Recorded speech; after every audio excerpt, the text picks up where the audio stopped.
தமிழொலி நேயர்களுக்கு வணக்கம். தமிழொலியின் இன்றைய காலை நேர தலைப்புச் செய்திகள். எதிர்வரும் 26ஆம் தேதி திங்கட்கிழமை பாடசாலைகள் அனைத்தும் மீள ஆரம்பிக்கப்படும் என்று கல்வி அமைச்சு அறிவித்துள்ளது. அரசு மற்றும் அரசு அங்கீகாரம் பெற்ற தனியார் பாடசாலைகள் அனைத்தும் இவ்வாறு 3ஆம் தவணை கற்றல் நடவடிக்கைகளுக்காக எதிர்வரும் திங்கட்கிழமை ஆரம்பிக்கப்பட உள்ளன. 2ஆம் பாடசாலை தவணை கடந்த வெள்ளிக்கிழமை 16ஆம் தேதி முடிவடைந்ததுடன் பாடசாலைகளுக்கு விடுமுறை வழங்கப்பட்டிருந்தது. இந்த நிலையில் 3ஆம் தவணை கற்றல் நடவடிக்கைகள் திங்கட்கிழமை முதல் ஆரம்பிக்கப்படவுள்ளமை குறிப்பிடத்தக்கது. ஜனாதிபதி தேர்தல் தொடர்பில் கிடைக்கப்பெற்ற முறைப்பாடுகளின் எண்ணிக்கை தொடர்ந்து அதிகரித்து செல்வதாக தேர்தல் ஆணைக்குழு அறிவித்துள்ளது.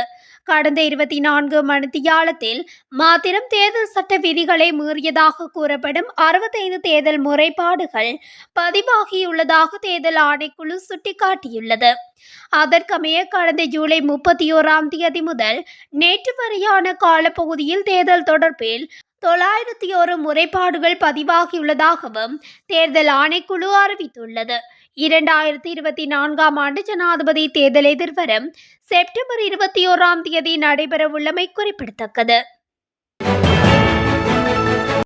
ஜனவரி முதல் அரசு ஊழியர்களுக்கு 25,000 ரூபாய் சம்பளம் வழங்க நடவடிக்கை எடுப்போம் என ஐக்கிய தேசிய கட்சியின் நாடாளுமன்ற உறுப்பினர் வஜிர அபேவர்தன தெரிவித்துள்ளார்.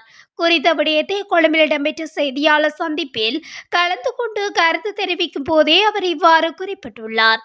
இது தொடர்பாக அவர் மேலும் தெரிவிக்கையில், மக்களின் வருமானத்தை அதிகரிக்க தேவையான வேலை திட்டத்தை ஜனாதிபதி ரணில் விக்ரமசிங்க முன்னெடுத்து வருகிறார்.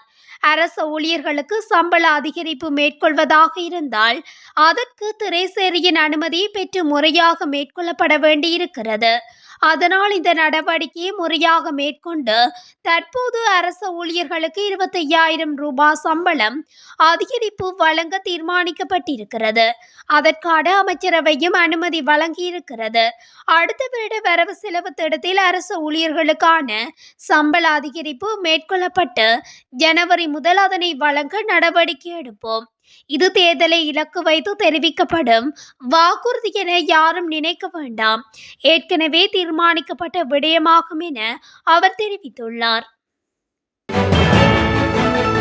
கடந்த நாட்களை விட இந்த நாட்களில் மரக்கறியின் விலையில் அதிகரிப்பு ஏற்பட்டுள்ளதாக வர்த்தகர்கள் தெரிவித்துள்ளனர். விலை அதிகரிப்பின் காரணமாக மக்கள் மரக்கறிகளை கொள்வனவு செய்வது குறைவடைந்துள்ளதாக வர்த்தகர்கள் சுட்டிக்காட்டியுள்ளனர். இதன் அடிப்படையில் மெனிங் சந்தையில் கேரட் 1 கிலோ ரூபாய் 250 ரூபாயும், போஞ்சி 1 கிலோ ரூபாய் 250, கோவா 1 கிலோ 150, தக்காளி 1 கிலோ ரூபாய் 150, பூசணி 1 கிலோ ரூபாய் 300 மற்றும் லீக்ஸ் 1 கிலோ ரூபாய் 200 ரூபாய்க்கு விற்பனை செய்யப்படுகிறது. மேலும் லங்கா சதோச நிறுவனம் பல அத்தியாவசிய நுகர்வுப் பொருட்களின் விலைகளையும் குறைத்துள்ளமை குறிப்பிடத்தக்கது. இலங்கையில் குரங்கம்மை நோய் தொற்று பரவலை கண்டறிய விசேட திட்டம் ஒன்று நடைமுறைப்படுத்தப்படவுள்ளதாக சுகாதார அமைச்சின் செயலாளர் வைத்திய நிபுணர் பாலித மகிபால தெரிவித்துள்ளார். நாடு முழுவதும் உள்ளடங்கக்கூடிய வகையில் இந்த திட்டம் நடைமுறைப்படுத்தப்படவுள்ளதாகவும் அவர் மேலும் சுட்டிக்காட்டியுள்ளார். இவ்வாறு நோயாளிகள் பதிவானால் அவர்களுக்கு கொழும்பு தொற்று நோய் ஆய்வு பிரிவில் சிகிச்சை அளிக்க ஏற்பாடு செய்யப்பட்டுள்ளதாகவும் குறிப்பிட்டுள்ளார். நோய் தொற்றுக்குள்ளானவரின் காயத்தை தொடுவதன் மூலமோ நீண்ட காலமாக நோய் தொற்றாளர் சுவாசிக்கும் காற்றை சுவாசிக்க நேரிட்டாலோ இந்த நோய் தொற்று பரவக்கூடிய சாத்தியம் உண்டு எனவும் தெரிவிக்கப்படுகின்றது. களுத்துறை ஹொரணை மேவன பலான பகுதியில் பெண்ணொருவர் கூறிய ஆயுதத்தினால் தாக்கப்பட்டு உயிரிழந்துள்ளதாக மொகொரணை தலைமையக காவல்துறையினர் தெரிவித்துள்ளனர். தாக்குதல் தொடர்பில் மேற்கொள்ளப்பட்ட விசாரணைகளில் இரு குடும்பங்களுக்கிடையில் ஏற்பட்ட தகராறு முற்றிய நிலையிலே குறித்த பெண் மீது தாக்குதல் நடாத்தப்பட்டுள்ளது. தாக்குதலுக்குள்ளான 42 வயதுடைய பிரதீபிகா குமார் என்ற பெண் ஒருவரே இவ்வாறு உயிரிழந்துள்ளார். இது தொடர்பான விசாரணைகளை பாணந்துறை குற்றத்தடுப்பு ஆய்வுக்கூட அதிகாரிகள் மேற்கொள்ள உள்ளதாக காவல்துறையினர் தெரிவித்துள்ளனர். மேலும் தாக்குதல் நடத்தியவர் அடையாளம் காணப்பட்டுள்ள நிலையில் இதுவரை குறித்த நபர் கைது செய்யப்படவில்லை என காவல்துறையினர் தெரிவித்துள்ளமை குறிப்பிடத்தக்கது. பெலியத்தை நோக்கி பயணித்த விரைவு தொடர்ந்தில் மோதி ஒருவர் உயிரிழந்துள்ளதாக பேருவளை தொடர்ந்து பேச்சாளர் தெரிவித்துள்ளார். இவ்வாறு உயிரிழந்தவர் பேருவளை ஸ்ரீநிவாச பகுதியில் வசிக்கும் 51 வயதுடைய ஒருவர் என தெரிவிக்கப்பட்டுள்ளது. சம்பவத்தில் உயிரிழந்தவர் தொடர்ந்து கடவையை அண்மித்து பயணித்துக் கொண்டிருந்த வேளை தொடர்ந்தில் மோதுண்டு படுகாயமடைந்துள்ளார். இதனையடுத்து பேருவளை வைத்தியசாலையில் சேர்க்கப்பட்ட நிலையில் அவர் உயிரிழந்துள்ளதாக தெரிவிக்கப்பட்டுள்ளது. மேலும் இந்த சம்பவம் தொடர்பில் காவல்துறையினர் விசாரணைகளை மேற்கொண்டு வருகின்றமை குறிப்பிடத்தக்கது. நிலவும் சீரற்ற காலநிலை காரணமாக டெங்கு நோயாளர்களின் எண்ணிக்கை அதிகரித்து வருவதாக தேசிய டெங்கு கட்டுப்பாட்டு பிரிவு தெரிவித்துள்ளது. ஆகஸ்ட் மாதத்தில் 2400க்கும் மேற்பட்ட டெங்கு நோயாளர்கள் பதிவாகியுள்ளனர். மேல் மாகாணம் மற்றும் கண்டி மாவட்டத்திலேயே அதிகளவான நோயாளர்கள் பதிவாகியுள்ளதாக தேசிய டெங்கு கட்டுப்பாட்டு பிரிவு தெரிவித்துள்ளது. தனிநபர்கள் சிலர் தங்களை அதிகாரிகளாக அடையாளம் காட்டி சட்டவிரோதமான முறையில் வர்த்தக நிறுவனங்களில் பணம் வசூலிப்பதாக வெளியான தகவலை அடுத்து உள்நாட்டு இறைவரை திணைக்களம் பொதுமக்களுக்கு எச்சரிக்கை விடுத்துள்ளது. கொழும்பு, பாணந்துறை, நீர்கொழும்பு, வெனப்புவ, மினுவாங்கொடை உள்ளிட்ட பிரதேசங்களில் இந்த சம்பவங்கள் பதிவாகியுள்ளதாக உள்நாட்டு இறைவரி திணைக்களம் தெரிவித்துள்ளது. உள்நாட்டு இறைவரி ஆணையாளர் நாயகத்தின் பெயரிலான வங்கிக் கணக்குகளில் வைப்பு தொகை மூலம் மட்டுமே வரி செலுத்துதல்களை மேற்கொள்ள வேண்டும் என தெளிவுபடுத்தியுள்ளது. எந்தவொரு பணமும் அல்லது காசோலைகளும் தங்கள் அதிகாரிகளால் நேரடியாக வசூலிக்கப்படுவதில்லை என்றும் அதிகாரிகள் போல வரும் நபர்களிடம் பணத்தை ஒப்படைக்க வேண்டாம் என்றும் தெரிவிக்கப்பட்டுள்ளது.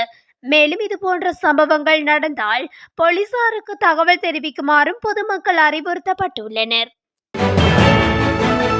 சீன கடற்படைக்கு சொந்தமான போலன் என்ற கப்பல் இம்மாதம் இறுதி வாரத்தில் இலங்கைக்கு வரவுள்ளதாக தகவல்கள் தெரிவிக்கின்றன. இலங்கை, வியட்நாம், இந்தோனேசியா ஆகிய நாடுகளுடன் கடற்படை ஒத்துழைப்பை கட்டியெழுப்பும் நோக்கில் இந்த கப்பலின் வருகை அமையவுள்ளது.